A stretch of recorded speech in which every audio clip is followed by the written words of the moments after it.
بسم اللہ الرحمن الرحیم۔ ٹی جے سپیکس کے معزز ناظرین السلام علیکم۔ ناظرین محترم، آج کے دور میں انسانیت ختم ہو چکی ہے۔ کوئی بھی شخص کسی کی مدد نہیں کرتا، مگر ہمیں دوسروں کی مدد ضرور کرنی چاہیے۔ اگر آپ کے پاس کوئی چیز ہے جو کسی کو دینے سے آپ کو تکلیف نہیں ہوتی، تو بے شک انسانیت کے طور پر آپ کو ایسا کرنا چاہیے۔ وہ بے شک آپ کے گھر کا ایک کونا ہو یا کسی دوسرے جانور کے لیے جگہ۔ تو دوستو، آج کی ہماری ویڈیو بھی کچھ اسی طرح کا ایک واقعے کے بارے میں ہے، اس لیے اس ویڈیو کو آخر تک ضرور دیکھیں۔ اس پر روایت نئے والے ناظرین سے گزارش ہے کہ ہمارے اس چینل کو سبسکرائب کریں اور ساتھ گھنٹی کے نشان کو بھی دبائیں، تاکہ ہر نئی آنے والی ویڈیو کا نوٹیفیکیشن تسلسل و تواتر کے ساتھ اب تک پہنچتا رہے۔ دوستو، اس کے علاوہ ہمارے ان کاوشوں کا صلہ میں لائکس اور کمنٹس ضرور دیں۔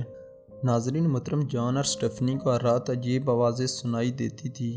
آوازیں آنے کا سلسلہ کئی دنوں سے مسلسل جاری تھا۔ ان کی بھرپور کوشش کے باوجود گھر سے آنے والی آوازوں کی وجہ معلوم نہیں ہو سکی، مگر اتنا اندازہ تھا کہ یہ آوازیں ان کے بچے کے کمرے سے آتی ہیں، اور آوازیں صرف رات کے وقت ہی آتی تھی۔ پھر انہوں نے اس بات پر دھیان دینے کے لیے ایک پلان بنایا۔ ہمیشہ کی طرح اس جوڑے نے بھی اپنے بیٹے کے کمرے میں ایک CCTV کیمرہ لگایا، مگر اس رات وہ بڑی احتیاط سے سکرین پر دیکھتے رہے۔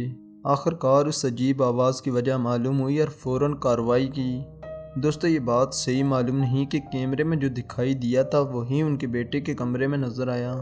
اس لیے جو چیز ان کو کیمرے میں نظر آئی اس کو جاننے کے لیے دونوں میاں بیوی بیٹے کے کمرے کی طرف بھاگے اور چپکے سے اس کے کمرے کا دروازہ کھولا۔ اس موقع پر جان اپنے بیٹے کو جگا کر ڈرانا نہیں چاہتا تھا۔ بیٹے کے کمرے میں دیکھا کہ آخر وہ کیا چیز تھی جو ابھی کیمرہ ریکارڈنگ میں دیکھ کر وہ آ رہے تھے، اور آخر کار ان کو اپنے سوالوں کا جواب بھی مل جاتا، جس کا جواب وہ شاید پورے ہفتے سے تلاش کر رہے تھے۔ آہستہ آہستہ باپ بیٹے کے بستر کی طرف بڑھتا گیا، اور اس وقت آدھی رات کا اندھیرا بھی تھا، اس لیے اپنے موبائل کی فلیش لائٹ آن کیا دونوں میاں بیوی اس چیز کو تلاش کرنے لگے جس کو انہوں نے ابھی کیمرے میں دیکھا تھا۔ جبکہ پریشانی والی بات یہ تھی کہ وہ چیز کمرے میں ہی موجود تھی جو ہر رات آوازیں نکالتی تھی۔ انہوں نے بیٹے کے کمرے کے سرہانے کی طرف دیکھا، پھر سرہانے سے تقریباً ساتھ ہی ایک بنڈل نما چیز دکھائی دی۔ جیسے ہی اس بنڈل کو موبائل کی لائٹ سے دیکھا تو ان کو اس کا شک کی کنفرمیشن ہو گئی، وہ چیز سچ میں دیکھنے کے لائق تھی۔ دوستو، اس بنڈل نے ہلنا شروع کیا تو وہ آوازیں پھر سے آنا شروع ہو گئیں جس کو وہ کئی ہفتوں سے تلاش کر رہے تھے۔ جب جان نے اپنے موبائل کی لائٹ سے سرہانے کے قریب بنڈل پر دیکھا تو وہ بلی کا ایک ننھا سا بچہ تھا، اور وہی بچہ آوازیں ڈر کر نکال رہا تھا۔ مگر سوال یہ تھا کہ بلی کا بچہ اس کمرے میں آیا کیسے، جبکہ جان اس کو ایک پہاڑی شیر کا بچہ کیوں سمجھ رہا تھا۔ دوستو، اصل میں جان کا گھر جنگل کے قریب ہی تھا، جہاں پہاڑی شیروں کا پارک بھی ہے، جبکہ زیادہ تر پہاڑی شیروں کے بچے انسانی آبادیوں کی طرف نکل آتے ہیں۔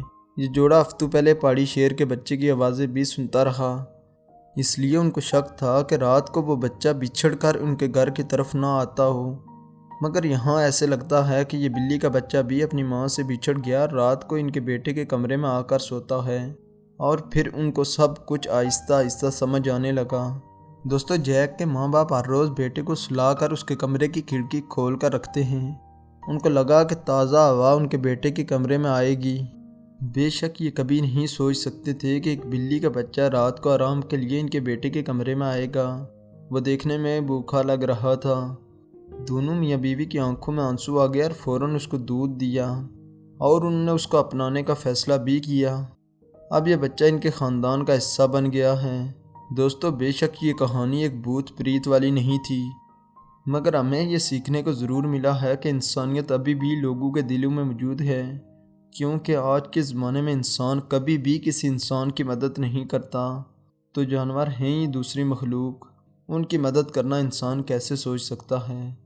اگر آپ کو ہماری یہ ویڈیو اچھی لگی ہے تو اس کو لائک کریں اور اپنے دوستوں کے ساتھ شیئر بھی کریں۔ اس پر بعد نئے والے ناظرین سے گزارش ہے کہ ہمارے اس چینل کو سبسکرائب کریں اور ساتھ گھنٹی کے نشان کو بھی دبائیں، تاکہ ہر نئی آنے والی ویڈیو کا نوٹیفیکیشن تسلسل و تواتر کے ساتھ اب تک پہنچتا رہے۔ تب تک فی امان اللہ۔